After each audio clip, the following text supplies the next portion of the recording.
Salut les amis, aujourd'hui on fait un petit point sur la partie 3 de la culasse. Alors là on est presque mi-août, j'ai tardé, il y a eu beaucoup de complications. Alors la partie 3, ce qu'elle est nécessaire concrètement, c'est juste pour vous montrer que la culasse on va dire est terminée. Donc soupape d'admission renforcée en ZDRP, soupape d'échappement renforcée aussi en Ferreira. Voilà.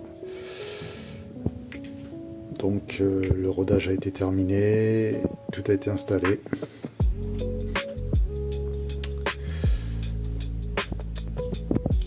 Donc on va dire que la culasse est enfin présentable. Donc bien évidemment, j'ai installé des ressorts de soupape renforcés. Donc vraiment au top, hein. On a des petites coupelles, les ressorts sont vraiment nickel.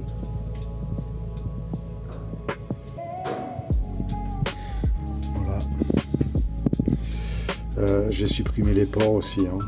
Les ports pour le PCV, donc tout ça a été bouché avec des petites vis sans tête, et j'ai remis l'étanchéité filet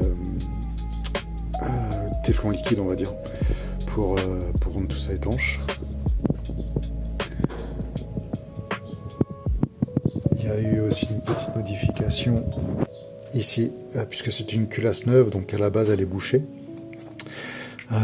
Donc en fait j'ai mis un bouchon, donc il a fallu refaire un taraudage.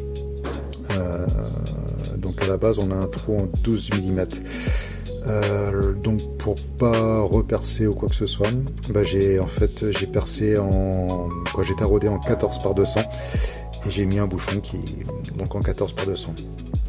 14 par 200 les gars, pour tarauder ça faut avoir le moral, hein, parce que c'est très dur à tarauder. Pourtant on est dans de l'aluminium, mais c'est vraiment pas évident de faire prendre tout ça. Pourtant j'avais vraiment le coffret spécifique et ça a été une grosse complication, mais bon, ça s'est bien passé.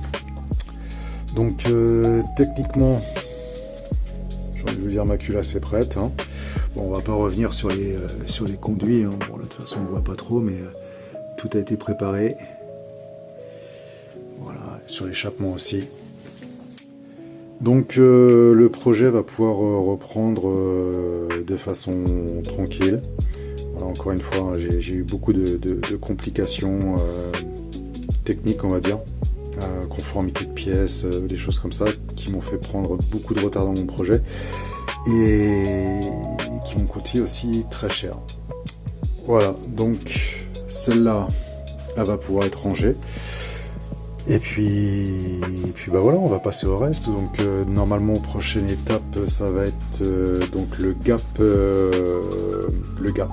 excusez-moi, le plastier jauge pour le vilebrequin dans le nouveau bloc.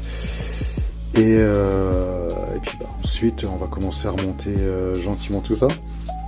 Voilà, donc si vous avez des questions sur la préparation de la culasse, n'hésitez pas. Voilà, allez, je vous souhaite une bonne continuation les gars, à plus.